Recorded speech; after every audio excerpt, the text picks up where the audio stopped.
The A Show. Where smart is the new sexy. And now, April Hunter. Good evening, all you beautiful people, or good day, wherever you might be. I love that the smart and sexy are joining us tonight, and we are thrilled here on the A Show to be joined by, can I say Professor Sean Greeney? That's right. Associate Professor of Physical Sciences. So we are going to talk about some amazing things regarding climate, since that's been crazy as shit lately. But Sean is an Associate Professor of Physical Sciences, Meteorology, Oceanography, Astronomy, and Common Sense. There you go. No, you basically have all the ologies behind your name, except for biology, right? Is that? Yeah, pretty much, yeah. Correct? And my mother will argue on the common sense part, I'm sure. So. There you go. Plus, you have consulted with NASA, right? Yes, I have. Yes, Okay. yeah, I worked a bit with NASA as well. Yeah. So basically, you know your shiz when it comes to these things. You're also a climate historian. A bit, yeah. I've gone through and done a bunch of stuff with climate too. I have a number of friends that work for NOAA and for the National Weather Service. Yep. Okay. Well, welcome. We're happy to have you here. Thank you. So it's just a chance meeting at a convention. Yeah. And I got to talking to this smart guy here, and I was like, oh my God, you know a lot of things I don't know about. Would you please come on? So we're grateful to have you. And Ms. Eva, thank you for joining us. Thank you. So welcome everybody else for being on here. I see Allie and Alex Speedway and Red Sunny, what's up? Winona, and people are asking, how's the house? Ultimate Themes, hi. So yeah, how are our houses? We're all here in Florida. So how are we doing after these two hurricanes back to back, you guys? Glad I'm over it. just power back is the key thing. Oh my God. Just what we were saying earlier, right there. Hurricane. Yeah, exactly. Yeah, exactly. We're okay. You want to know how we're doing? Our house is mostly okay. Right? We all managed to survive that part. We're fucking exhausted. No, we're not exhausted. We're fatigued at this point. So yeah, we are fatigued. There's a lot of cleanup, which is why I have not been returning a lot of messages and things.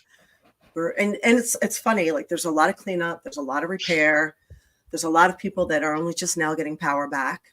We this group here was extraordinarily fortunate. But it also seems like, and I'm gonna say this, and I'm not saying this to be a dick. I'm just saying it honestly. It seems like if you say we're exhausted, our adrenaline shot, we've been through so much anxiety, we didn't know if we were going to live or die, we were worried. There's so much work to be done. There's so much money to put out. There's so much effort and exhaustion, and we are hurting. Everybody's got splinters everywhere and injuries and aggravated everything from lifting boards and carrying heavy things. We're all beat up now. And if you say that, people are going to turn around and go, yeah, but you didn't die. Yeah, but you didn't die. And that is true. But in a way, it's almost like telling people who have been through, in my area, 4 storms in a row in 2 months. It's like saying, well, I know your husband or your wife beat the shit out of you and broke your nose and sprained your wrist and broke your leg, but they didn't kill you. So it's all right. Just walk it off, bitch. Yeah.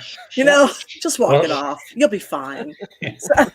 So yes, that's how we are. If you want to know how we are, that's how we are. We're trying to walk it off, bitch. So well, yeah. And we try and make sure that we do gender identities equally. So the 4 storms have male name, female name, female name. So you get a little bit of both worlds. That's really I know. It's funny how the male one did the most damage, though. Actually, no, I don't think that's true. I think Helene did the most damage, and there's a reason for that. I think FEMA dropped the ball with the cleanup. So we had all these private companies, at least where I am in Tampa. We had all these private companies coming and picking up all the debris. And there were massive, massive piles of debris. And by the way, Ali is saying, is the stream buffering for everyone, or is it just him? Are we having issues? Are you guys okay? I'm good. Seems fine for me. Yeah, and Speedway says, I wasn't expecting to be as exhausted as I was the day or two after. Cuts all over, projects out the ass, but thankful because it could have been so much worse. Got lucky because I'm on the East Coast. Yeah, right. That's exactly it. Exhausted mentally from it all. It takes its toll on you. Yeah, I'm reading your comments here. So, and hi everybody joining us late. Hello Notary. Hello Wade. Hello Michael. Thank you for coming in. Yeah, so we here had so much debris and I guess devastation and flooding. Mostly debris though from Helene, and then it was not cleaned up. So the privatized companies were coming around and cleaning it up, and then there was an executive issue signed late for FEMA to come over and take that over.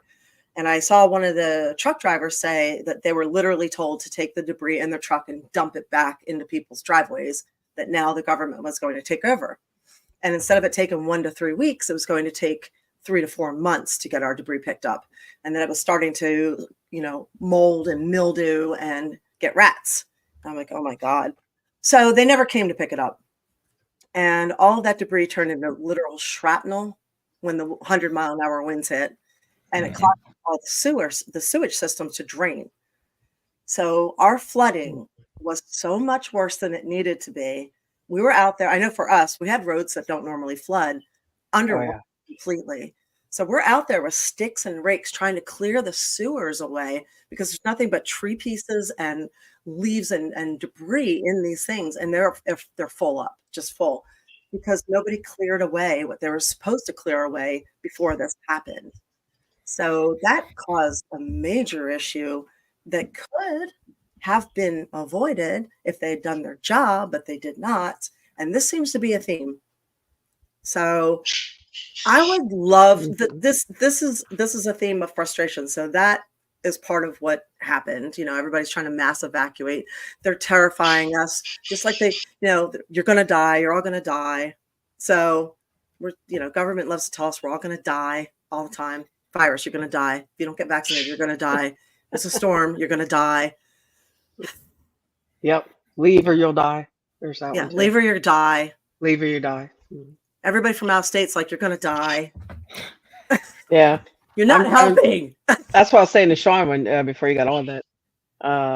He has family out of state too, so he's probably had the same thing. Family, friends, doesn't matter. Anybody and everybody you thought you didn't know or forgot about was reaching out to you saying you should leave. You're gonna die. Yep. Figure out how we can leave. Yeah, it's exhausting when they do this stuff too, because they always, when you put it into a national stage or anything like that, they're always going to emphasize the high end of it to tell you how bad it's going to be, instead of like worrying about fallout of it and being coordinated enough to just get it done early so that it can be, so it can be well handled right away. But yeah, I mean, it really is. We're all here. Yeah, we're all going to die. That's really what it is. It's you talk to anybody, carbon dioxide is going to kill us. It's going to be this. It's going to kill us. It's going to be this. It's going to kill us. But please buy our product, and you will be fine. Right. You will. And wipe Florida right off. I know. Well, that's why I figured it was a perfect week. We were supposed to have you on last week. Yeah. And then there was so much prep to deal with, which that's a whole nother issue with the prep. So I figured it was a perfect opportunity to have you on this week to talk about all this stuff, because I've noticed the government has gone into mass control mode with disinformation and conspiracy theories about weather manipulation and geoengineering and cloud seeding, and all these things do exist, and they've existed for a very long time. So I would love to hear, you gave me an outline of like 7 different things to talk about. Yeah. So let me, everything from the verbiage of, climate change to, what weather manipulation is and its role, if any, that's being played in these storms. So hang around, you guys, and let's actually talk about some of this. So again, thank you for being here to do this. This is perfect timing. Yeah, no, I would say when I teach my classes, a lot of what I start with is just verbiage, understanding what certain words mean versus what others mean.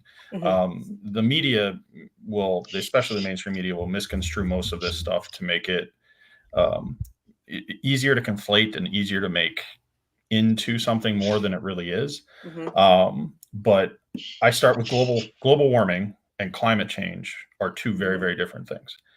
Global means that the entire Earth is being warmed up, and it is, and it's doing it mostly naturally. There are aspects of astronomy and the forces of eccentricity, obliquity, which basically means the tilt of the Earth changes because that's the polar shift. There's some to that with polar shift, just because they do wander, and we do flip north and south every once in a while, but life hasn't been impacted by that. The shape of the orbit changes. Sometimes we're more circular, sometimes we're a little more elliptical. So we actually, the presence of how the Earth is round, right? Well, that actually, you've actually hit exactly what the actual first thing I say in my class is. I know I'm not supposed to indoctrinate you, but this is a ball. But we do start there. But no, when you talk about things, you need to understand what the words mean. And I don't think that the media is very careful with that. Global is the entire Earth. Climate is individual biomes. So the desert's going to respond differently to climate change than a rainforest is. And a lot of those variations should be focused on. We live in a subtropical, tropical climate in Florida. So you're going to have certain responses to these things because of the temperature of the water that's nearby. I mean, the ocean covers 70% of the Earth. It's going to regulate the climate, just like the ocean is the biggest sink of carbon dioxide. It's not the trees. It's the oceans that you should worry about and how they respond to things. And all mass extinctions in the history of the Earth have been caused by rapid changes in climate. Some things that when you change an environment, the organisms that live inside of it have to adapt to that environment. If they don't have time to adapt, they're going to die. Little simple things with this stuff. And we've had 5, right? 5 mass extinctions. 5 mass. Some say that we're currently in the midst of a 6th extinction, but we'd never know because extinction takes tens of thousands of years to really fully be realized. Because the Earth, again, another fun thing, is 4.6 billion years old. And these processes take time. So the risk of climate change isn't whether or not it's happening. It's whether or not we're going to be able to adapt enough in the amount of time we have to adapt to it. So if you don't adapt fast enough, then there's going to be impacts. I've always argued that the biggest risk of climate change, or the biggest threat of climate change, is reduced living space. Because when you put enough people in a small enough area, there's feelings that become very, very agitated. So you're not pro 15-minute city. No. I am not. There's the only thing I can guarantee you will happen when you put that many people in the same place. It'll be like Big Brother. Everybody will end up having sex. I mean, that's pretty much the case. But no, I mean, it's one of these things that the way it's portrayed, just like you were saying, it's like it's so hammered into our heads and into the subconscious that we're supposed to be afraid of it. And it's happening on its own. And the thing is, with what is called the law of unintended consequence, things alter when you alter your environment. We've had the Industrial Revolution since 1787, and carbon dioxide emissions are higher. Sure, they are. And there's more of it because we burn fossil fuels. And that's part of the process, but it's not the problem. It's what it's doing in terms of rate of change. The change in the temperature is faster than it was in the past. It's not about whether or not it's changing, because this is where politicians and everybody play with words too. You have a change that's occurring. You can make it about a villain. You can make it and try and blame somebody, and you can like cows farting. Right. Yeah. Well, and that's another one. When you think about cows farting. So I use this analogy, and I've used it in my class. So we all know what happens when we eat corn, right? Because we love corn. And we don't really eat corn. You never really have corn. You just rent it. Exactly. You rent corn because you can't digest corn. And sure enough, cows are fed crap loads of corn feed to get them fat to make them as much money as they can. Right. Well, yeah, you lease corn. Thank you. Either. Yeah, and cows can't process corn any better. So they should be grass fed. They should be grass fed. So the problem isn't the cows farting. It's the fact that corporate farms are feeding them the wrong shit. It's the humans. Because they're trying to make as much money as possible. Okay, and, so that's what. Okay. Yeah. So, and I talk about that in my environmental science class because and the greenwashing of labeling that's done, any product that they put on the shelves, they can. Yeah, there's so much there that it's just like you're inundated with information, but you're not given the facts behind it. It's like you see the dietary stuff that they now have to put on all the McDonald's menus or anything else fast food. It's all how many people really know how to read that?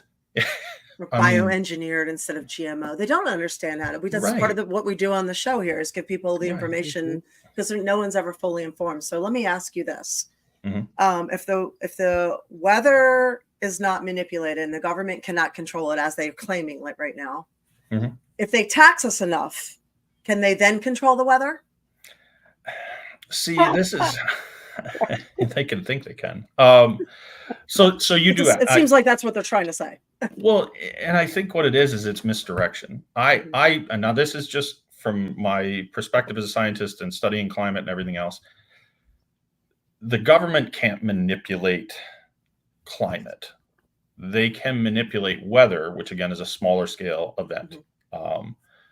And often that's done in basically two ways.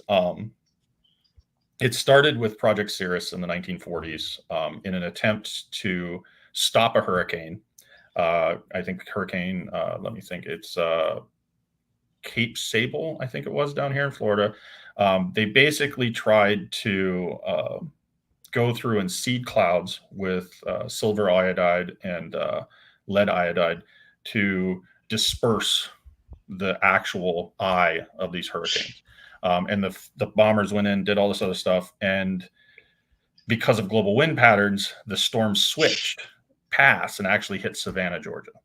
And a lot of the people threatened lawsuits because they thought because the government was trying to manipulate it, it actually went in. So you have this foundation that was created. Sorry to interrupt, but that could something like that could happen with I don't know, North Carolina too, right? Well, yeah. In theory. In theory. And this is, and I want to be very, very careful with this because I'm joking, sort of. Well, I know you are, but this is the part that it's, if you have something that has some basis in science that you can recall and say, hey, they've done it before, they can do it again. You have a foundation to build a conspiracy from it. You do. Right. But wouldn't weather be the ultimate weapon? I mean, if you can control the weapon, you can control. Yeah. Yes. And the only one I've ever seen do that is Sean Connery in the Avengers movie back in the 90s. But yeah, exactly. But this is one of those things to where a lot of what was done with that project was actually shelved by the 1950s. And a lot of this stuff kind of popped up, and I'm not trying to get into this part too, because it's another thing I talk about in astronomy, is the Roswell crash in 1947 in New Mexico. So people were super attuned to whatever the government was doing during that time. You had the War of the Worlds broadcast that happened. You had all these things that really just put people on edge, and we didn't have access to the information that we have today. And then in 1962, there was another attempt that was rebuilt. So as with all things with these weather projects, they were originally funded by corporations. And the corporation that was behind Cirrus was General Electric. As soon as people started threatening to sue, General Electric pulled itself and the project fell apart. If there's no funding, that's usually what happens. Government tried to rebuild it in Project Storm Fury in 62. With that, the whole idea was to change the wind patterns and try to alter the pressure gradient, because basically wind is a difference between high and low pressure, and wind goes from high to low. And the closer the two pressure centers are together, the steeper the slope is, so the faster the winds go. That's why the eye wall is always the fastest part of a storm, because you have that low at the ground and the high is really, really close to it. So you have this really sharp gradient. And Project Storm Fury in '62 was meant to try and disperse the eye or spread the eye out so that the winds wouldn't be as steep, or the gradients wouldn't be so steep, so the wind would die. And it was, again, unsuccessful. It wasn't well done. But what they did learn is in seeding clouds, because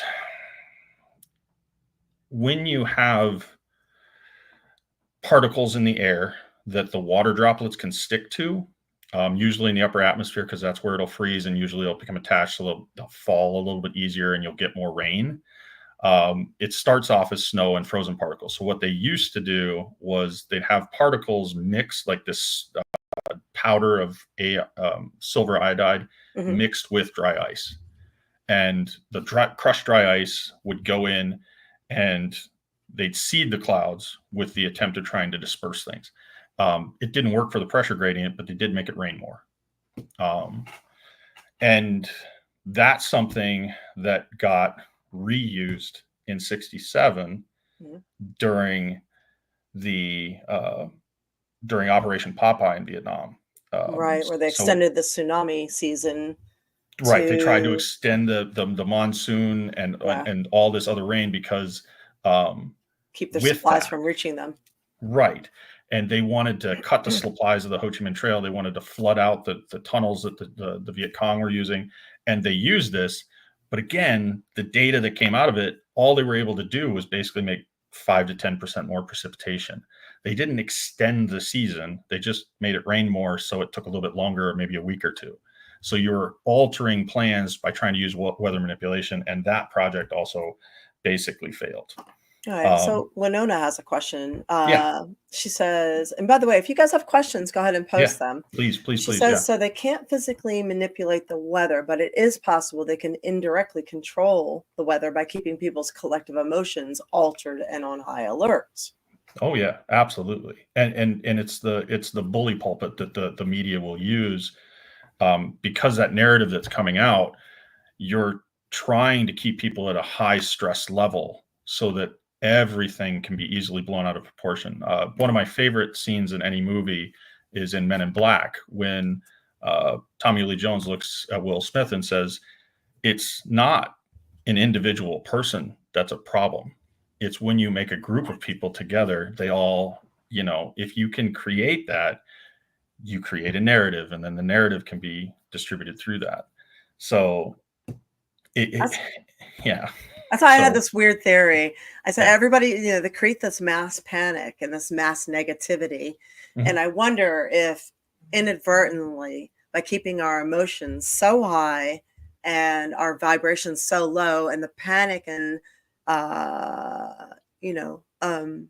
panic, anger, frustration, negativity so high, if inadvertently we aren't manifesting these negative things ourselves, right, and adding to it. So you might have a small storm, but when you start adding all the stuff that, instead of saying calm, you start adding all the energy, because everything's energy, right? It's either positive or negative.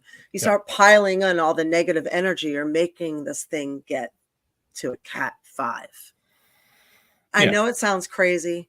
It's just a theory, but Well, and I don't deny that fact. I mean, I know the science. I understand the science behind it. I don't think that the government controls the weather, and not in the sense of the fact that they directed these storms, and I watched the video you sent me today about how they used frequency waves to do this, and this is where this overlap comes with a lot of my sciences. The HARP project for the ionosphere, that is basically meant to study auroras. That's the whole purpose of HARP, and they blast it with high-end, high-frequency radiation to study the impacts of solar storms, basically, and how the plasma interacts with our magnetosphere and the ionosphere, and that's what it's there to study.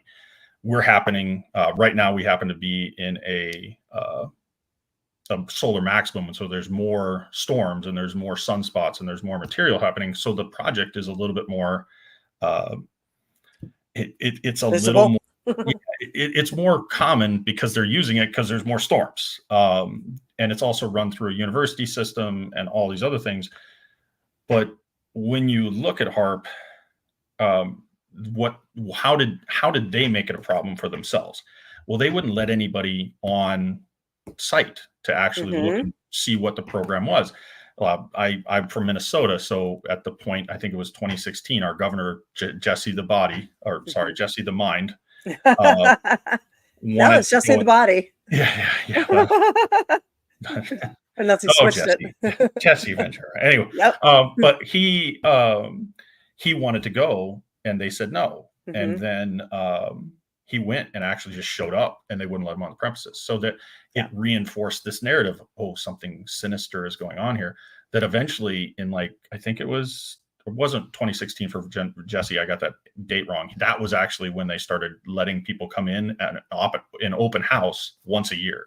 So you could come in and tour the facility once a year, starting in 2016, because Jesse went there and said, hey, you're not letting us in. Let us see what the hell you're doing. And this hidden nature of the science and this protectiveness of it can, again, be manipulated by a narrative to make it sound worse than it is.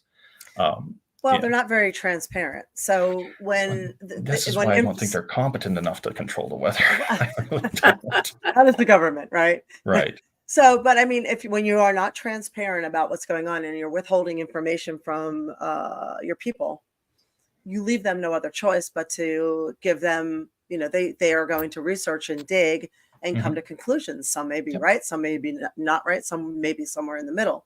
But and we already know that the government has lied and deceived us in many ways, whether it was the origin of a virus or safe and effective, or any of these things, rare side effects, and I mean multiple things in the Bay of Pigs, all of these things, they have lied and deceived us. So historically, if you look at a long history globally,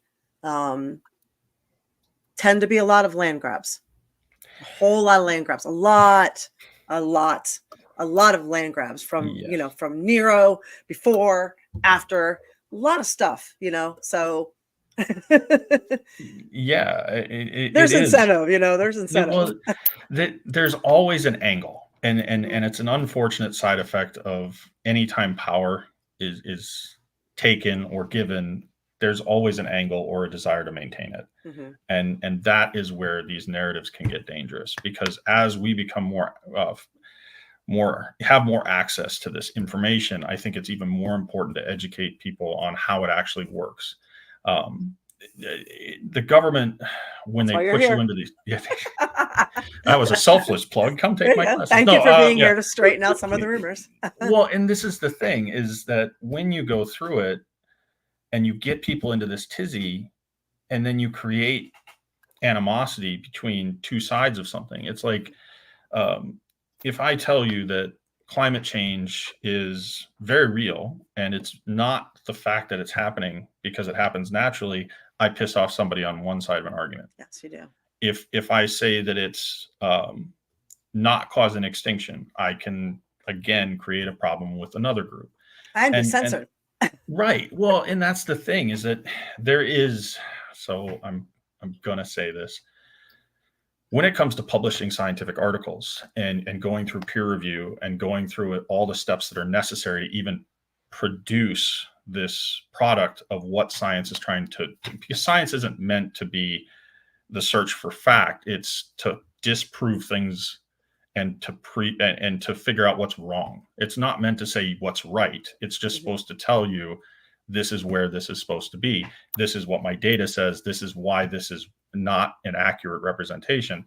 There is a group that basically oversees these publications and there's only a few different groups that you can publish major scientific articles through in these papers. There's a control of narrative there. And that is more dangerous to me, because I teach very basic, this is what this is how this works. And I beg people to study the critical thinking that's necessary for it. Because it's never going to be one thing or the other. It's all the time. It's somewhere in the middle. There's Yes. something in the middle. Yes. That And it's always. never right. And we can talk about gender, we can talk about sex, we can talk about how those two words are very different words biologically. Mhm. And it's one of these things to where people should have the right to have the lives that they choose to live, but half the times they just want to live a normal life. They want to be left alone. And then people blow this other stuff out and say, well, if you don't think exactly like I do, you're a bigot, or you're this, or you're that. Mhm. And it's infuriating because it's one, they try and divide, and we are a very polarized society. right. And nobody actually just thinks and says, you know what? I'm happy to sit down with you and talk to you about it. Let's go through it. You asked me to come on and talk about these theories and this weather manipulation and things like that.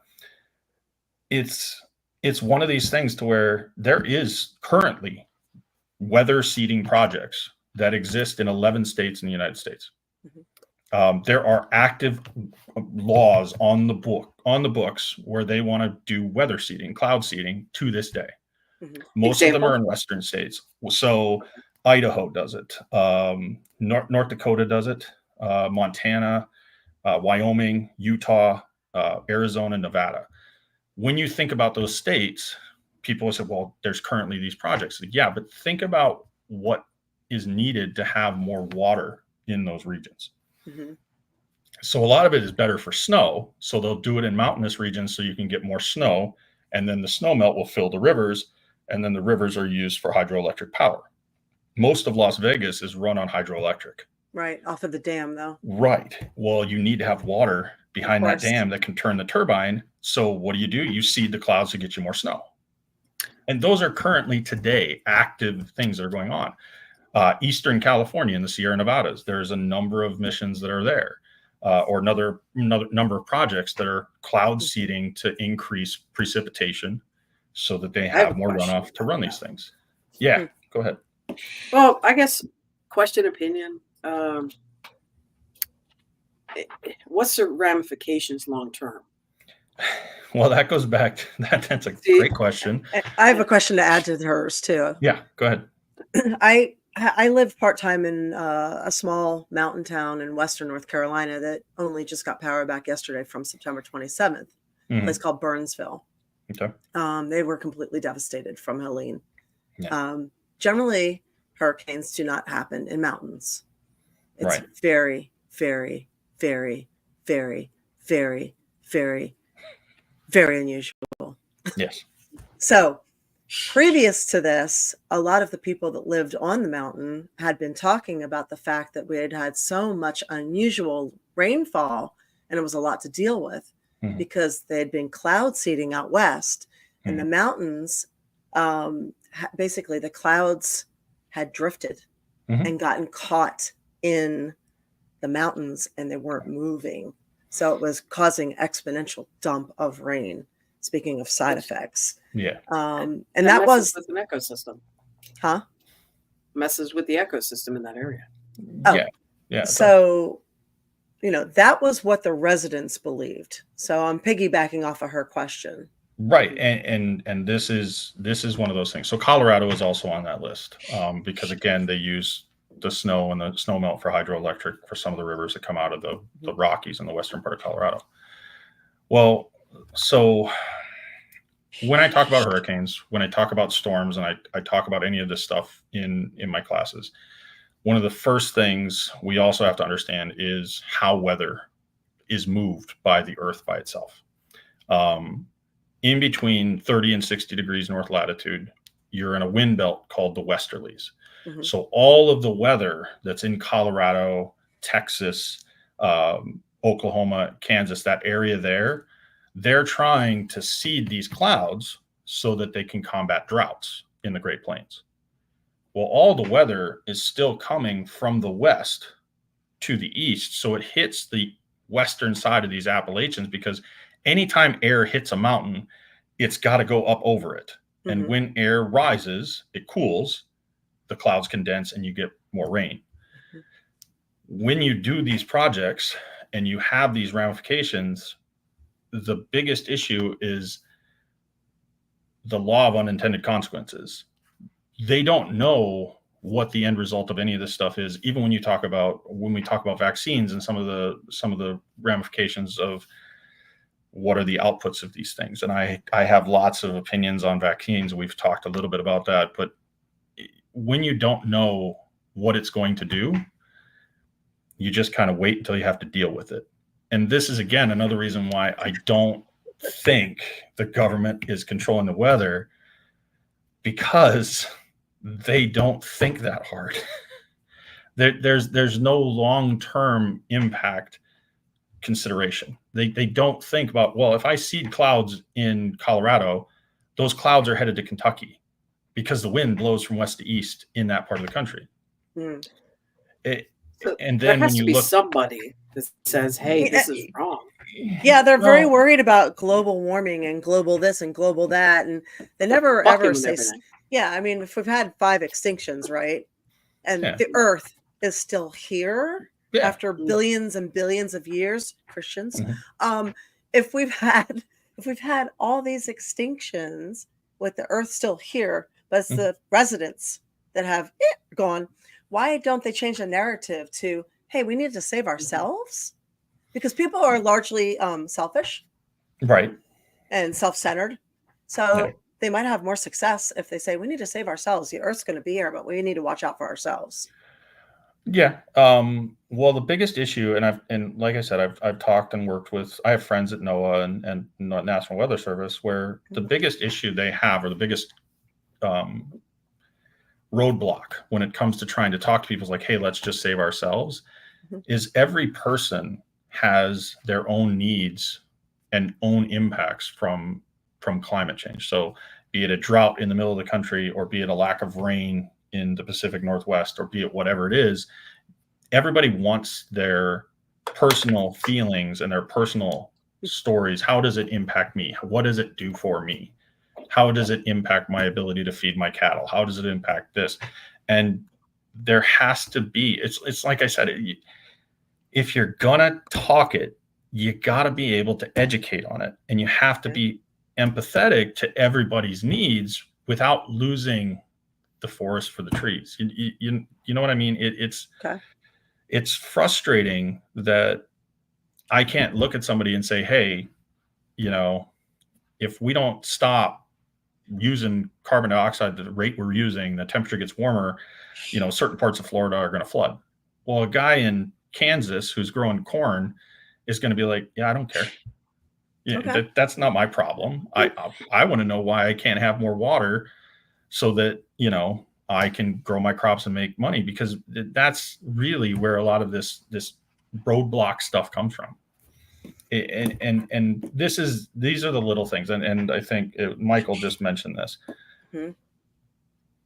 Another argument that is often made by certain camps is that there are going to be more storms.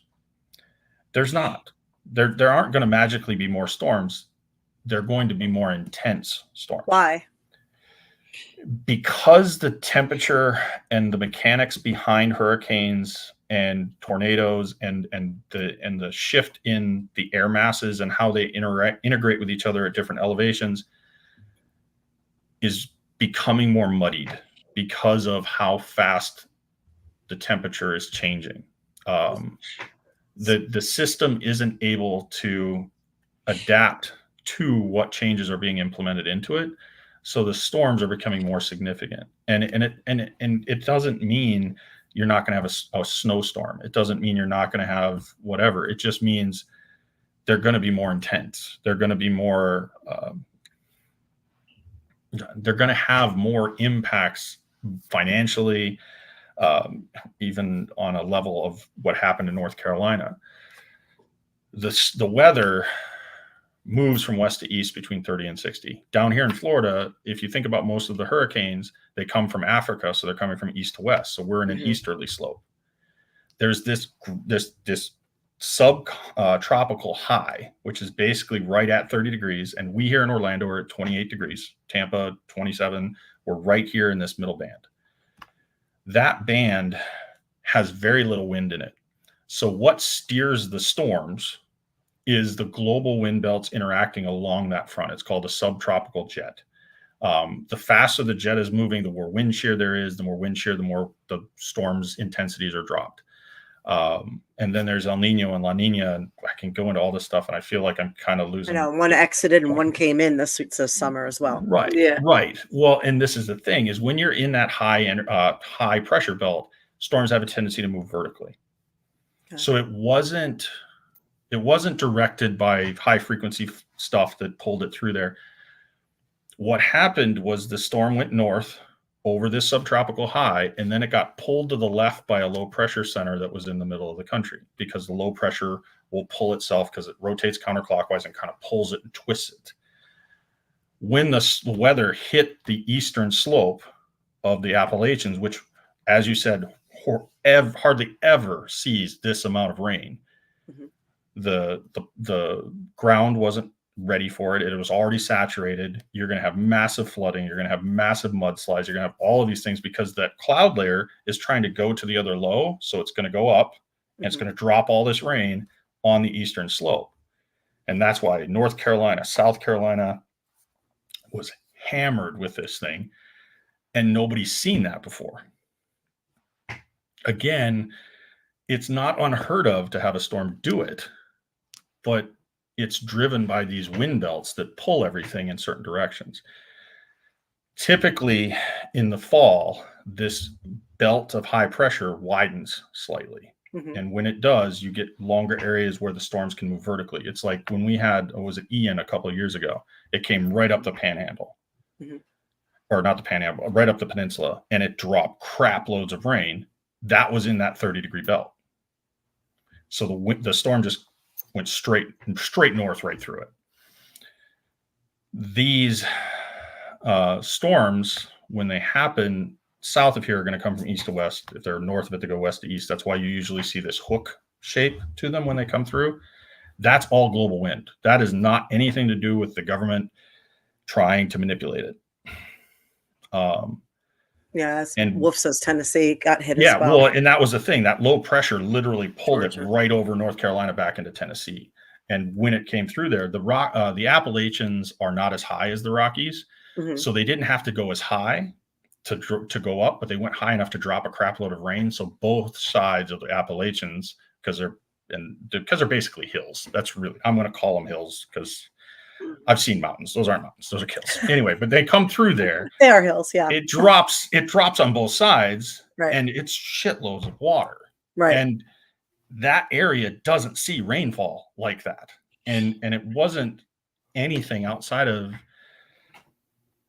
the low pressure pulled it to itself, because these small scale lows and highs will interact with each other. And I've seen data of how the global winds move that thing and why it moves straight north. And I see all of these things, and this was so severe, though. I mean, this took out roads. And it's just so let's play conspiracy theorists, just for fun.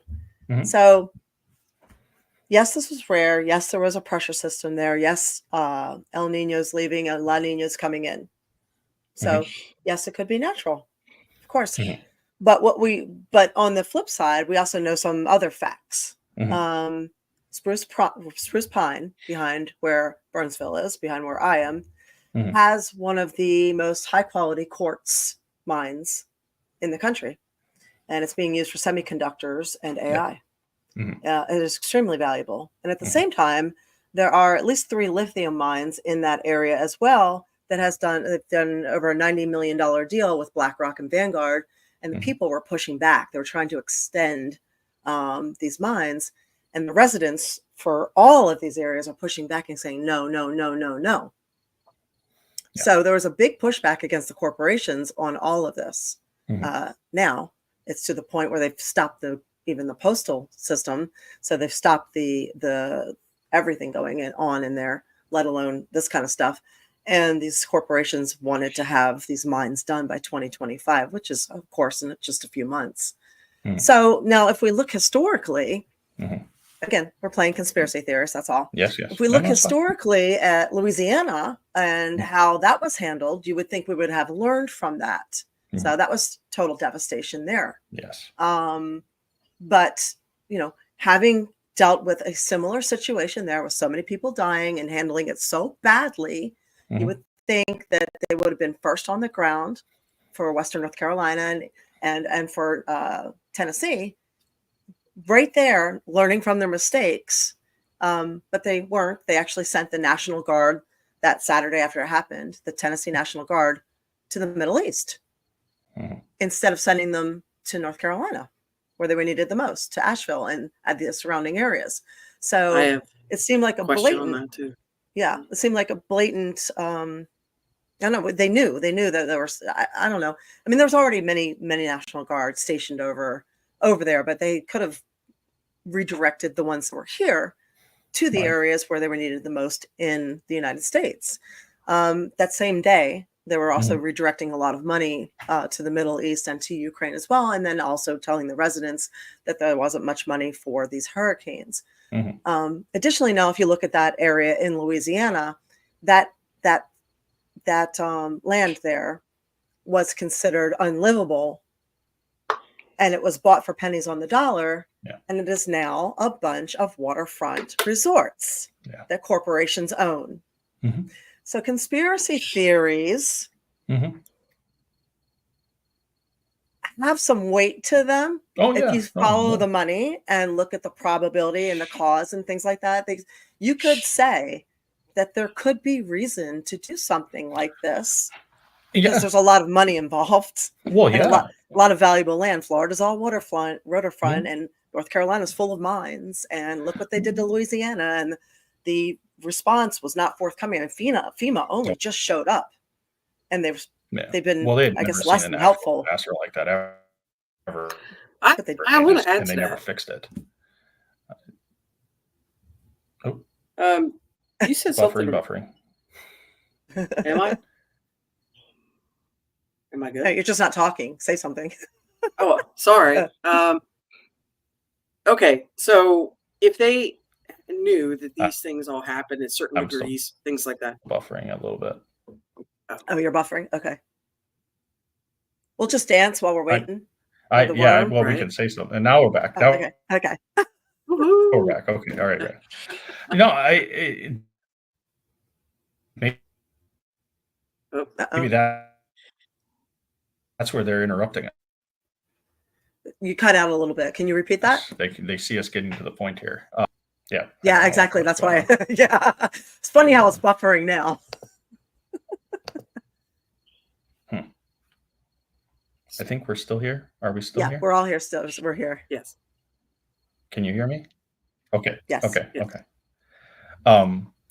Yes. Okay. So when you mentioned the follow the money thing, I don't know if they control what's coming in to be devastating, but I do know they like to take advantage of situations because that's why really what my question. Yes. Yeah. If they had all these ideas, money is. why didn't they warn the people more? Did they purposely not warn them, seeing that this could be possibly a catastrophic event for them? Yeah. I mean, look at the warning system we have in Florida. They gave us, everybody knew what to do. We had days to prepare. They let us off of work. They let school out. They had sandbags. It was a statewide effort across the board. Right. They got none of that in Tennessee, North Carolina, all that. So because the infrastructure is not there. It's kind of like when you get ice storms in Dallas. How often do you get an ice storm in Dallas? They have two snow trucks that spread salt in the entire state. Right. I don't know. Texas is a pretty damn big state. I think you need more than two of them. Wow. I didn't know that. I know there's probably more now, but I'm just saying is like. Yeah, everyone's pipe burst a couple of years ago. I remember. Right. Well, and then they reset the grid, and now they're realizing how stupid that grid system is. So they're trying to come back into the national grid. There's a whole bunch of stuff. But in what you're saying, this is the other point. Where's the money? Where can I go through? One of the things that was said in the video you sent me was none of these storms hit Texas, and because there's oil fields there, and that's where money is. It's like, sure, I can see that argument, but Texas is still on the same wind belt that we are, and it's going to go vertical. That's why it hit New Orleans. It's got to have a good path to get into Texas because every time a storm goes over land, it's going to lose energy. Mhm. So that's why there was. And that imagine how hurricane. much energy it would lose over hills and mountains, huh? Yeah. No, I know, and that's the thing. Is like they don't think It should have this crap slowed through. down so much when it hit the mountains, but it sped up. It was so weird. Yeah, because it just literally spread out because it lost its integrity as a storm, like a centralized storm, and it became a depression, which just means the storm literally goes. I know. I'm just like, no, I know, but I'm not trying to. I'm just playing conspiracy theorist here. Yeah, I know you are. I'm not trying to argue because you can argue. I am arguing. I guess you're right. Go No, for it. what I'm saying though is that you and I are both of the same mind, and we've talked about this. Is I think that it is about the money. I think that there's a narrative that needs to be created that everything is tied to something. And when we talked about the COVID, the lab leak, it literally is called the Hunan lab. I mean, where the hell did you think it came from? You know what I mean? And sorry, I have to get my tinfoil hat out now. That's fair. That's fair. But this is one of those things when you actually look at it logically, somebody's going to swoop in there after something like this happens and take advantage. So those mines are going to have that land. What happened with Katrina, buying riverfront property on pennies on the dollar down there because you basically flooded out everybody that lived there. And then we can get into red line districting and how they do that in different cities and how that was a horrible side effect of the Jim Crow laws in the 1950s. There's always an angle that has to be exploited in a capitalistic society. So that is true. And they never let a good tragedy go to waste, for sure. That's very true. But realistically, couldn't we all do some kind of a fundraiser, right? For the people who might not have the money? Because I mean, surely a lot of places in the mountains don't flood. So we all know with insurance, do not use the word flood ever. They're going to trick you. Don't use the F word. Use wind-driven rain. Wind-driven rain issues. True. So, So since most people do not have flood insurance because you don't think that you would need it in the mountains, and they might not have the money to rebuild, what if they were to do like massive fundraisers and help people rebuild or buy their houses back or whatever, especially like right in the middle where those lithium mines or I don't know, spruce pine or whatever, so that whatever that place is right in the middle of the most valuable area, that like that one guy in the middle who's got his property secured and they can't move him. I don't know, just a thought. Yeah. You're right. I mean, focus on like that. I said, sorry. Yeah, no, this is why I get frustrated with how this narrative is presented in the media. There is scientific explanations for why things did what they did. But when people that have money and they have this ability to take advantage of it for their own end goals, they will. Another topic I'm rather passionate about is this idea of mining the ocean floor for mineral resources. It's an untapped resource, but they have no idea what damage they're going to do to an ecosystem in the bottom of the ocean for another 20, 30 years. When you look at stuff with this money, here's a storm, you're going to have people who are going to swoop in the next 2 or 3 years. They're going to say, hey, I'll help rebuild this community, but you got to give me this land. Yep. And they're buying water rights too, like crazy. Exactly. And that's the new thing. A lot of people don't even know that they're doing that. It's what they did in New Orleans. And it's how, and if you go into those areas that are down in the Delta, those areas are still decimated. But if you're somewhat close, maybe a little bit of suburb of New Orleans, you're a little outside of it, there's a crap load of resort property you can get your hands on out there because now nobody can live in it. Right. That's where I would say it's more likely, is not that the weather is being manipulated, but people are being manipulated by those that can come in and manipulate them, because they're already high strung. They're already at this last breath. They're on the last step. You can't do any more to me. I mean, you've raised gas prices, you've raised food taxes, you've done all this other stuff. I have 80% of my paycheck is gone before I even get it. You put people in desperate enough situations, and then you take advantage of a natural disaster. That's when you introduce the digital bank currency. CBDCs. Yes, I know. Yeah, well, and I know. I will admit to you, I will not be pretentious and imagine that I know much about that. I do not. But I know of it, and it is a reinforcement thing with that. Yeah. It's we are basically consumers in a capitalistic society that are never going to reach the pinnacle of what it is to have power and money and be able to just do things on the side when we want to do things. And there are people that do, and they'll sugarcoat it with the prettiest of intentions.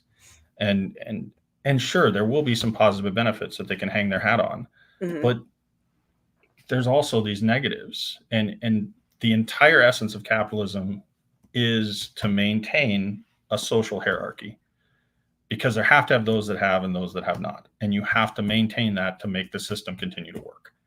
That's why the government is completely inept right now. It's why there's nothing getting passed. There's no focus on what people need. It's more about posturing and being able to say little sound bites. But I'm going to challenge you. I don't think we're in a I don't think we're in a capitalist society at all, really.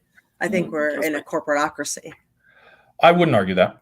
And that is literally a form of fascism. So the corporations run the government does what the corporations want. You have cronyism, and you're slowly edging out all the small businesses. You're edging out all the artists. You're edging out all the small people. That's why, and I think the COVID was actually used as a catalyst to change the way we live. It was used to get rid of the small businesses. They're implementing all these tiny little taxes and dings and things to affect small businesses, mom and pop shops, artists. Meanwhile, they're bailing out all these larger businesses, all these giant corporations who are, in bed with the government. And they've created an environment where they have to be in bed with the government. They have to have that, because that's how those people get money for the election campaigns, and that's where all that other stuff. And you push out the little guy.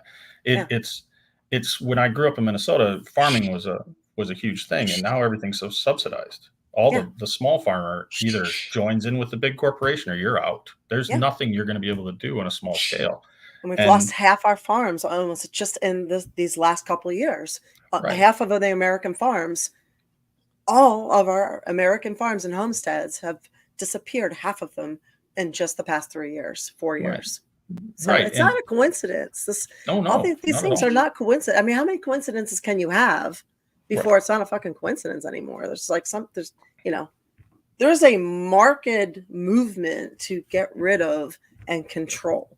Yeah. Oh, absolutely. That's what the mainstream media's purpose is it gives you ambiguous information, creates fear by not being able to answer questions, or just only ask questions. What if, and just stimulate this. Oh God, what if? The worst case Ontario type of situation. Right. And, and that's that part too, is like, if everything in food is run by a few subsidized mega corporations, which it is, can you price gouge people out of their stuff? Yeah, absolutely. Why am I paying $5 for a half a gallon of milk? Why am I paying $4 for eggs? Yeah, because they're all run out of feedlots that are run by 4 corporations. It's Purdue, it's Tyson's. It's like, that's all there is. And what are they going to do? They're not going to compete with each other when there's nothing there, And not just that, you can also poison all those food sources and make sure you got them running a big pharma. Well, so the two biggest things that you can profit from are war and illness. It's no surprise that that's where the money and the effort go. Well, yeah, no, and I agree wholeheartedly. I mean, that is the part with vaccines and everything else. It's like when we were in the 90s, early 2000s, and I taught high school, they prescribed Ritalin like it was candy. Yes. And you gave all of this to all these kids, and every kid had an issue. Now every kid has an IEP. Every kid has an educational program because they can't think or they can't do this. Well, you basically drugged them to the point where they have to have drugs now. Yeah. I mean, Or Yeah, if there is one that actually helps people, like Ozempic, which help people with weight loss, you can't get that. No, but it's for diabetics, and the diabetics can't get it. And the They diabetics actually can't get need it because you basically prescribed it to everybody. Right. The people with mental illness can't get Adderall. They can't get any of these things because everybody wants it, because everybody's had it prescribed to them. And this shortage, what you do? Well, you make sure they can't have the patent. So now they can't make generic copies. And if you can't make generic copies, you can't make it affordable. And that's why all these mega corporations go and make this stuff overseas, because there's different rules and there's different laws. Europe does very different rules when it comes to drugs. And they also don't have to pay for people's health care, because health care is very expensive, and it's included if you can outsource all of that. Yes. Right. Nor do they have to worry about, yes, exactly. So this is it's amazing how climate change went into this, but it's all part of the same. Everything's tied together, though. Yeah, it's the same machine. Yeah, exactly. It all goes back to the same thing, which also all goes back to, yes, exactly. I could go on. Everything ties back. We go to like a metaphysical meetup once a month, and she gets, yes, Ozempic is dangerous. She gets, the girl that runs it, I love her, but she gets frustrated when we all start talking about like conspiracy theories, or I should say, spoiler alerts.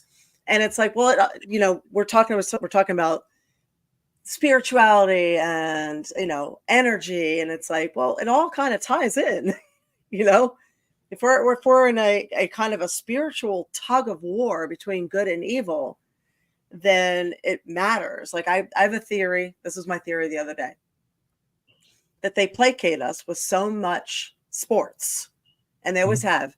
And there's more than ever right now, because when you use sports, half the people out there are spreading all this negative energy en masse with energy entrainment in force together, wishing the other team would lose. So they're putting all that out there together in entrainment out there into a dome or just stick, and it keeps everything going. It perpetuates that force of negativity. Sorry, my dog's having a dream. He's sitting next to me. He's dreaming about a worldwide bone shortage right now. Oh, geez, yeah, no, that is not like Ritalin, but yeah, no, I understand. I agree, because what you do is you distract the masses. Yeah, you're distracting them, and you're forcing the negative energy out there. Right, and you have to find those distractions, because what it was in the Dark Ages and what it was in Renaissance was religion, was that opiate of the masses to kind of help people have belonging, have faith, because there was no infrastructure in the Dark Ages. There was no control.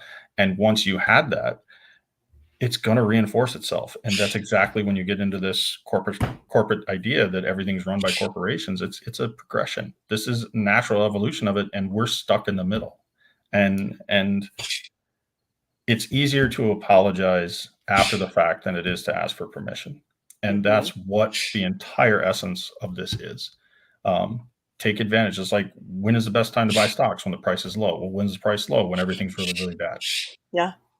When do you stimulate the economy? You start a war, because everybody has a focus on an enemy. They have, and it's going to sound a little weird, and I'll just say it, is like when 9/11 happened, for about 2 months, I had never, ever felt in my entire life that this country was more unified.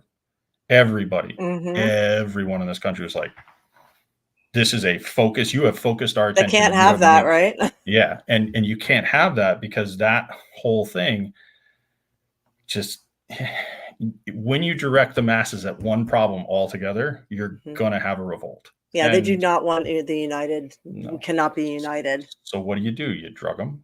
Yep. You tell them that this is what you need. They tell them that you need to buy this to make yourself feel better. Yep. And you tell them that you divide them in half and tell them the other side is evil. Yep. And that's exactly how you destroy what it is. From within. It's Rome. Yep. Yeah. Yeah. Well, that's why I have numerous friends that are on the right, and I've been a conservative most of my life. I mean, I was raised in the Midwest. I was in flyover country. I have been right for all my life. I don't know what this other side is all the way over, farther even right. I don't get it. But I also don't get what's going on the left, because it's a culture war on one side. And this whole culture idea of, and it villainizes people for thought. It does. I've been liberal my whole life. I don't understand that left side that's happening right now. That's crazy. They rage for the machine. Right. They embrace censorship and love big pharma and mandates. I'm like, what are you? You are not. No, we are not the same. No, and that's the same thing with me. It's like I believe in smaller. I don't think that there should be control of these things, because it should be. I'm not against the states having control, but it's like there are certain things. It's like I feel like I'm a villain because I believe it. It's like with women's rights, and people again don't understand. Roe versus Wade was a court case about a doctor being able to have a conversation and a decision with a woman. It just happened to be about a procedure of abortion. It's any procedure. That's what that law was about. And no offense, but no man should dictate what a woman be able to do with her body. Period. I don't give a shit who you are. This is not one of the ideals that is what makes me a human. It's not what I learned in my spirituality. It's not anything. Every person has a right to make their own decisions. I may not agree with them, but that doesn't mean I get to judge them for it. And that's what I feel like I'm supposed to do because of these narratives that are created on the fringes.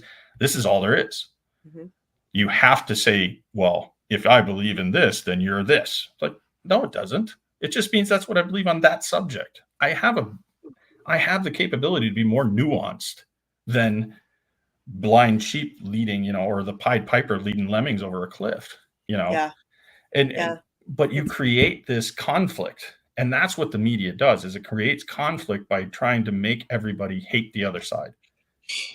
And that's not helpful. No, it's not. And they try and portray people to be a certain stereotype all the time. And it's very frustrating. So the majority of conservatives that I know are like you, where they believe in women having choice. And the majority of Democrats I know are actually very Christian and that and don't have blue hair. So I mean, it's these are such media stereotypes. It's ridiculous. So in the amplification of singular things, like one person getting a transgender surgery in prison is now everybody getting a transgender surgery in prison. Yeah, it gets blown up and magnified. Right, and that's not helpful either, because then you're missing a chance to educate. And this is one of the things I also throw out as my biggest fear of AI and social media platforms. Nobody talks to each other anymore. No. Nobody has that conversation of just being, what? Hey, tell me what you think, and I'll tell you what I think, and we'll look at each other in the face. And if I'm wrong, I want you to tell me what's wrong.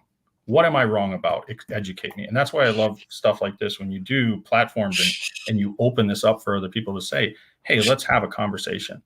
Let's talk about this. And I'm sitting here telling you, there's a lot of things we actually align on a lot of things. Mm-hmm. The science is what I have as kind of like my rock, and I know what things do and how they interact, and I can teach for hours about why it is what it does. But there's still this other part, like you're saying with corporations. There's so many everything's connected. Everything impacts everything else. Mm-hmm. And that's why that's what's lost. It becomes so single-minded. It becomes so, this is what it is, and you're just supposed to believe it. And it's frustrating as all hell. I cannot stand this idea that this is what it is. I question things because I'm a scientist. I question things because I'm a spiritual person. I question things because of all these different parts of myself. Mm-hmm. It doesn't define me. It just tells me that I should question things because we're naturally inquisitive, and we should be. And I feel like all this other stuff just tries to hammer us down to keep us from being who we need to be and thinking. Yeah, they're trying to spoon feed us. One of the signs of a truly smart person is somebody who is constantly curious, someone who keeps educating themselves, self-education, mm-hmm. and somebody who constantly questions. So it's not how many letters you have behind your name; it's how many questions you're asking about, and how much you're educating yourself on things. Yeah. So yeah, exactly. And it's like, and Michael said it again, is like, show interest and learn. Exactly. Yeah. I don't know everything. I'm never going to know everything, and I'm okay with that. I'm a scientist who believes in ghosts. I believe in the metaphysical. Yes. Oh, you're Don't get Eva Yeah. started. She's a medium. Well, right. But it's like, I have been exposed to those things. My mother was a nurse for 40 years, and she knows that there's something happens when the soul leaves the body. There's something beyond this plane. And when I look at it, it's like, okay, I'm an astronomer. I understand this M theory and string theory and how the vibrations work and how energy works and all these other things. And just understanding what it means to have a parallel universe versus a multiverse, and how those, again, verbiage matters. A parallel universe has the same laws of physics in it. A multiverse allows for different laws of physics. These are different ideas, and they should be conversed that way. And there's so much more to that. Swearing is a sign of high IQ. God damn it, it really fucking is. I agree. I'm going to convince myself. Don't forget, swearing is a sign of a high IQ. It's also a sign that you are more honest because you're not censoring yourself. Well, yeah, one of my reviews as a professor is often I've had a couple where people will say, hey, he swears. Like, yeah, I do. I just can't quite hammer it all into the brain and keep it in there, because and I'm not indoctrinating anyone if I try and tell them to think for themselves. It's like, if you believe the Earth's flat, more power to you. But then question why we talked about this. If you believe the Earth's flat, go question yourself and say, okay, why do you believe that? And be able to back it up. And you said that you had the person on and they couldn't back it up past a couple things. Yeah. Probably because the Earth isn't flat. But that was my, There's certain things that are just known, but we didn't know it originally. There used to be an edge of a map that said there be monsters, because nobody knew. We learn and we evolve. Yesterday they just launched the Europa Clipper mission to Europa. It's going to take 6 years to get there, but we're going to finally know if there's an ocean underneath the ice on Europa. I mean, this was the original moon written by Arthur C. Clarke about, you can have all the moons except you leave Europa alone, because it's got a subsurface ocean. If there's alien life in our solar system, no matter how simple, even if it's just bacteria, it's on Europa. And we're finally going. There's still people. And I inherently believe that most people on the Earth are good, and they want to know, and they want to question, and they want to have this understanding of, what are we doing here? What is our purpose?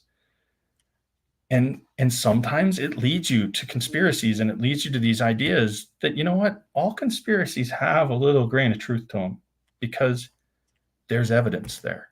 There's you don't trust. I never trust history. Right. Like we said, have they manipulated the weather? Hell yes. Are they still manipulating with cloud seeding? Yes, they are. Is it enough to direct a hurricane? No. So here's one thing. Here's a bigger picture thing that we're all missing. Not to interrupt, I'm sorry, but while you're talking about that, I'm rambling. So no, it's I like your rambling. And hello, everybody who has joined us late. Hello. Thank you for being here. So here is a bigger picture thing. With a lot of people feeling like, or assuming, or thinking, or believing that the government has directed the weather, and whether this is true or not, and partiality, not at all, as all of that. With so many people believing this, the bigger picture here is that many people have awoken to the government's bullshittery. So they now know that that their government does not care about them and will do anything to land grab.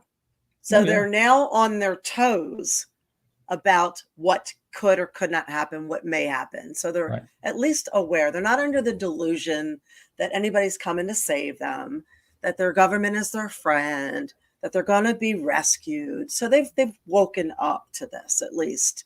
So whether that's a conspiracy theory or not, whether the weather manipulation, well, we know that manipulation is real, but in these particular, in Helene and Milton, whether it was added into or not, the fact that so many people are looking for answers and paying attention and aware of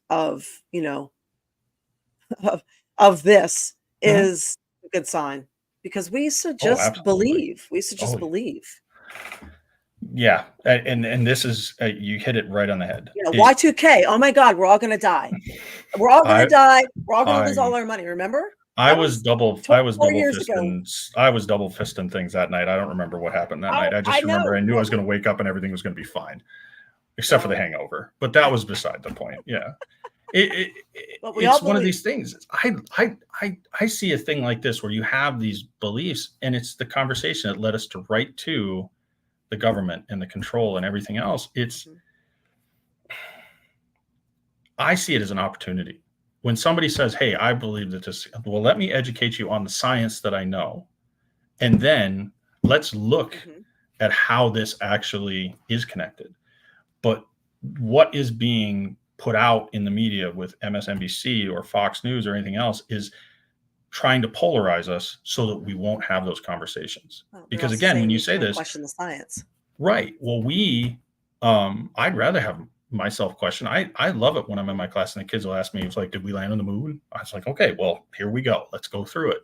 But when you polarize people so they won't talk to each other because don't talk to the crazy people because they're right wing. Don't talk to the crazy people, they're left wing. You're undermining the ability for us to come together, like you're saying, because the only people we can rely on are each other, because the government has no interest. We're a number to the government. We always have been. When you talk about, and this is going to be a huge thing in a month, is whatever happens in this election, it's not going to be over on November 7th.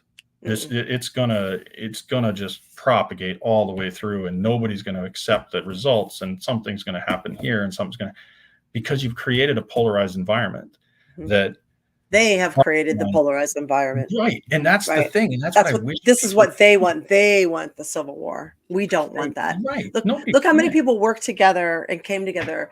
The government wasn't here for us during all of this for the most part. Our communities were here for us. And it didn't matter. Storms aren't left or right.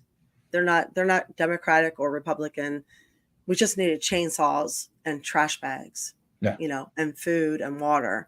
So none of that matters.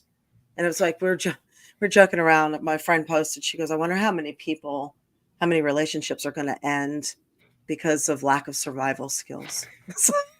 I love that. I was like, probably a lot. Probably a lot.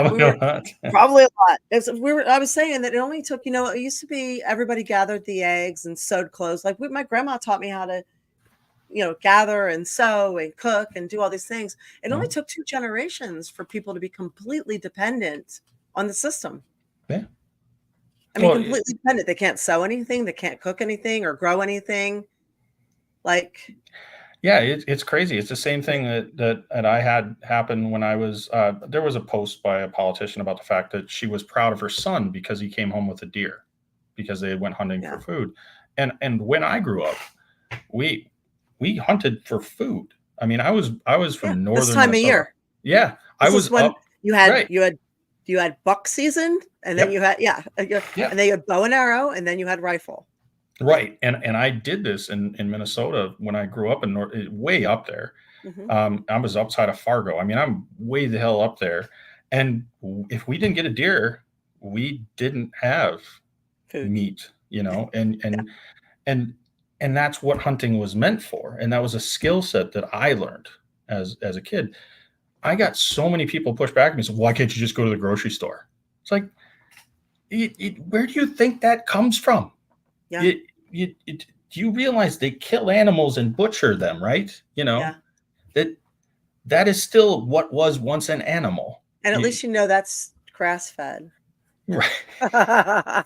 Not corn fed, as you right. mentioned. And it's the corn that's making the problems with the cows that the corporations. But I will tell you one thing: whenever you butcher a deer, make sure you miss the shit sack, because that smells like crap when you cut that thing open. But anyway, it's one of these things where it's just like there's this reliance that if we have a zombie apocalypse, oh my God. Yep. There are going to be that many zombies because there are too many people that just. Oh yeah.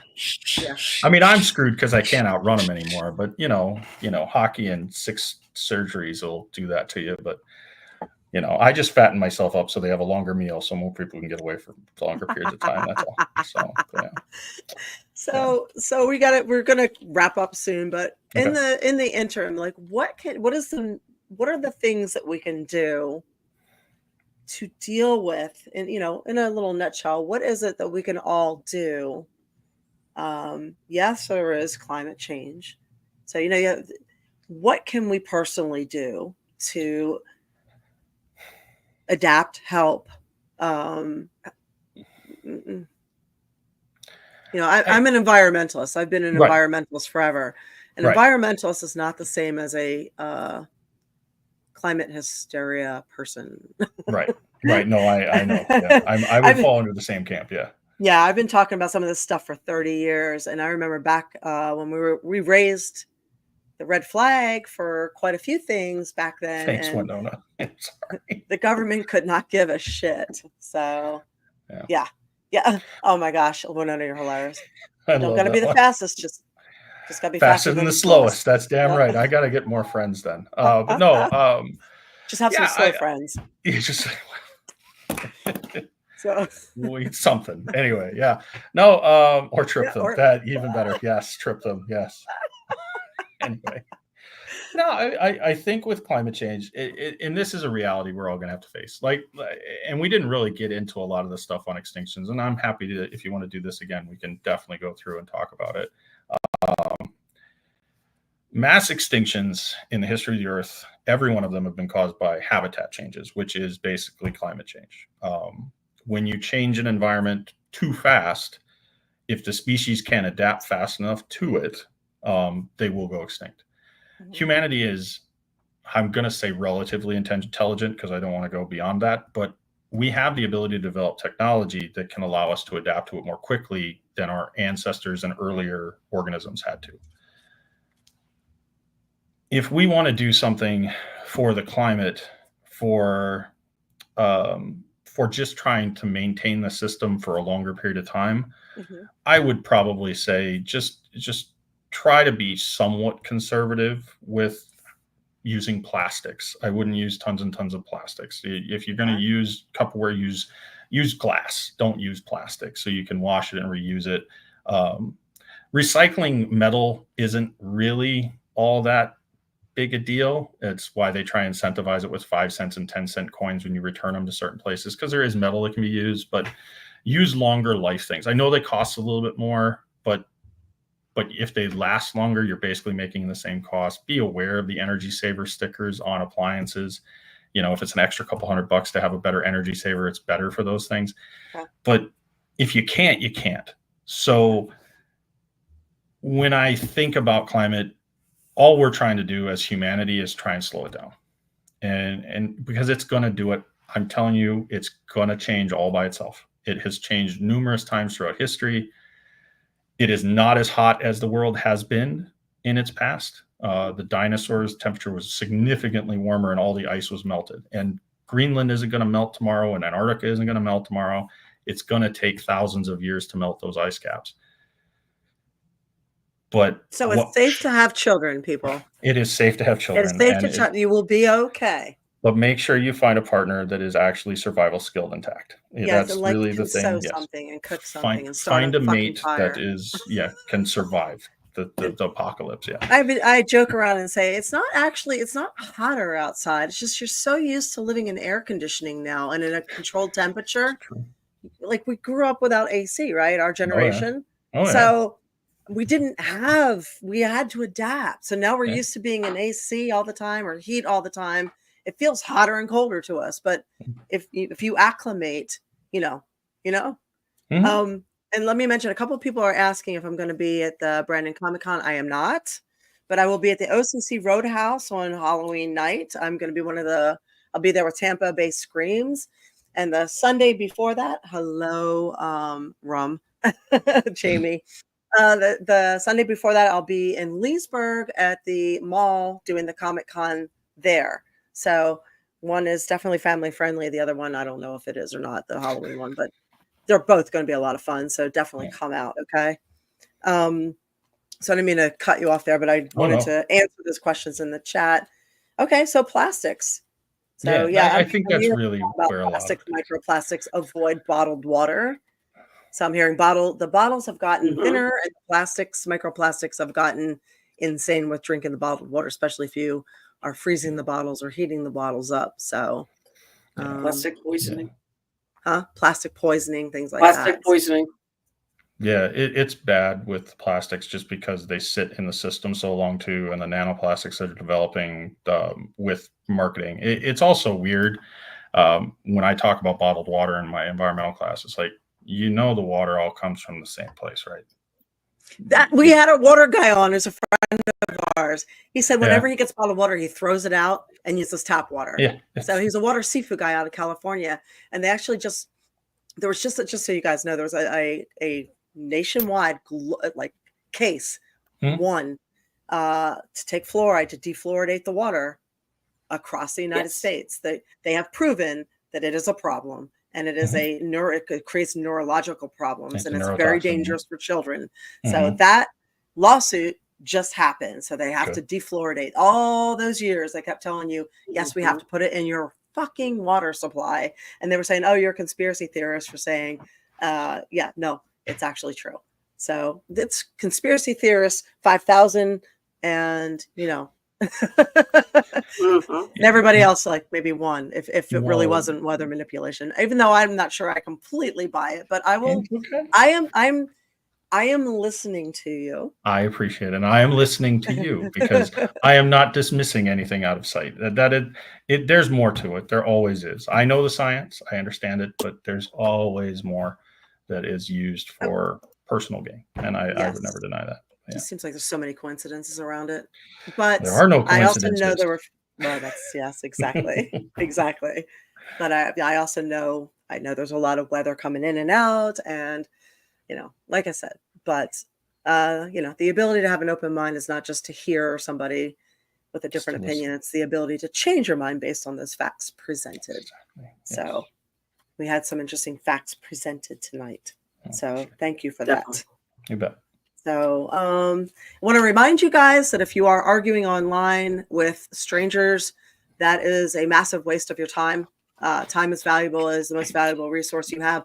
There will be a lot of arguing with strangers online. You're not going to avoid it.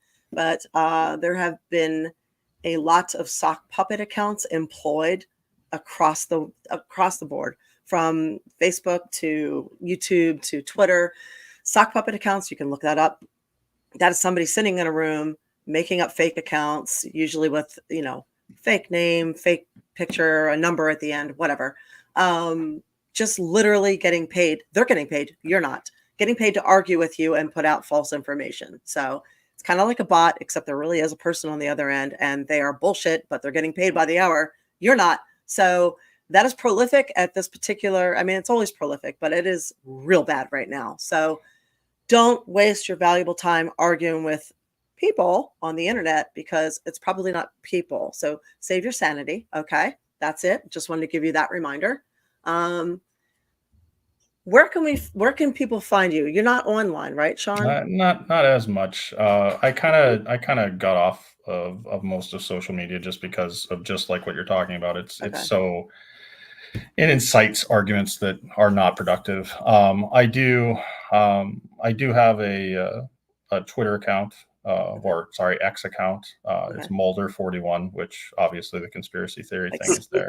Scully and Mulder? Mulder41, yeah. I like Mulder41. Yeah, that's me. Yeah, I'm on there. And then I don't really use much anything else. I don't really do Facebook. I think I have a messenger, so there's an account, but there's nothing set up. But yeah, I don't really follow through. You can find me. If you do a search for my name, you're going to see two things that are going to pop. One is Astrogeology, and the other one is broomball, and nobody knows what the hell that is. So think Quidditch on ice. That's really what it is. So, but you'll find me, and people can reach out, and you probably can find my email, my work email, pretty easily if you look. I'm not going to plug my college because my opinions are my own, and I know I'm supposed to say that. But yeah, no, people find me and reach out if you have questions. I'm never too busy to not answer to an email or a message or anything like that. So okay. And apparently, Ben Robb says you look a little like Dean Norris. Yeah, I usually get Rich Eisen from the NFL Network, or when I had hair, I look more like David Harbour. from Stranger Things. So I can see that. I can see that. Yeah. I've done Hopper a couple of times. I mean, the Stranger Things comes back in like 2 weeks, so you know we gotta go through. There you go. So when next time we see you, is that what you're going to look like, Hopper? I can look like whatever April asked me to look like. Ooh. Oh, we should do a Halloween one. Everybody dresses up. There you go. Yeah. Eva, Perfect. you were awfully quiet in this episode. I was letting you guys talk, so I was just listening. Okay. Well, yeah, so we appreciate should your have Eva purple lead the presence. next one and talk about ghosts and mediums and stuff. I and know. can We talk have about had her. We have had her demonology. do that. Yes. Mm-hmm. She has Yeah. come on and talked about all of that, and it's an actual real treat.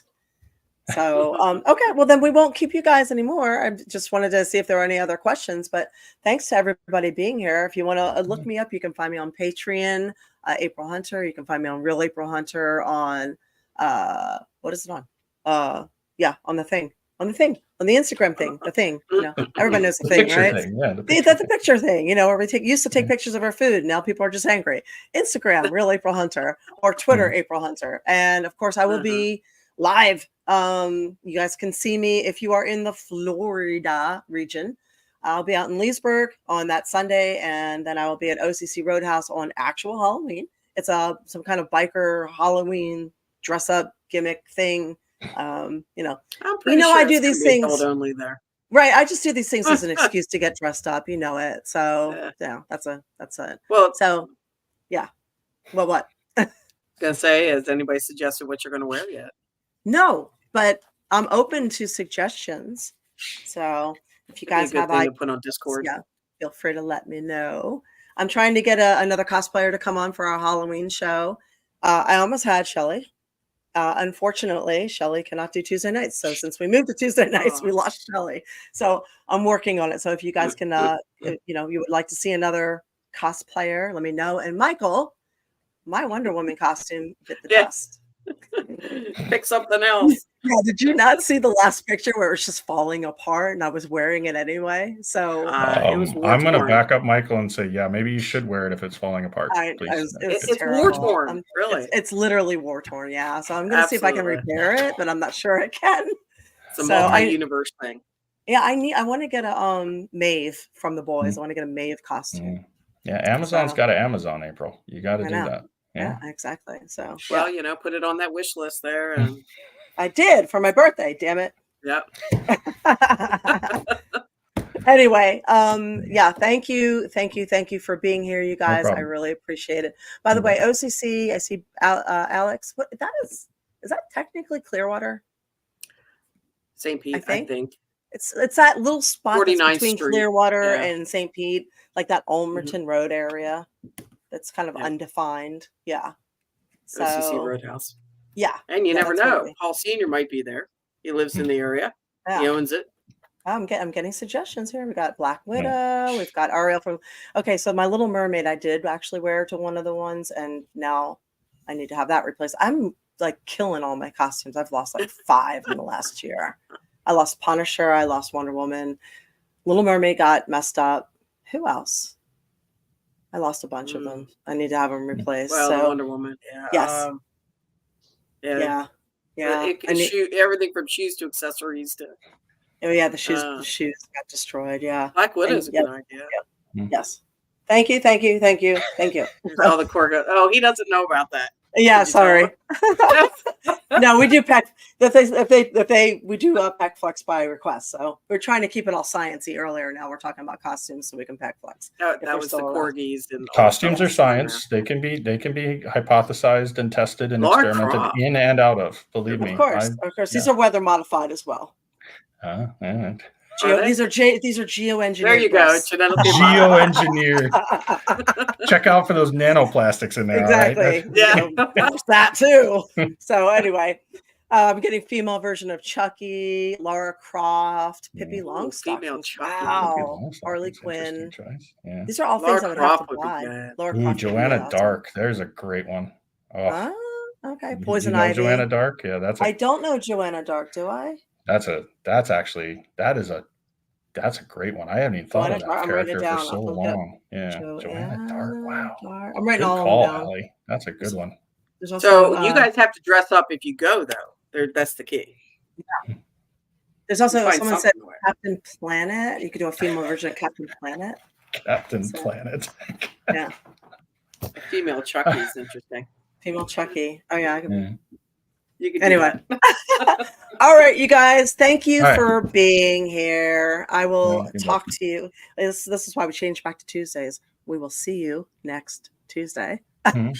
Thank you for being with us live, and please share this everywhere. And we love you. Mwah. And if you want to stay on for a second, you're welcome to. I'm gonna let you guys go. Go eat something. Go for a walk. Go love on your partners and pet your dogs. Good night, everybody. Take care.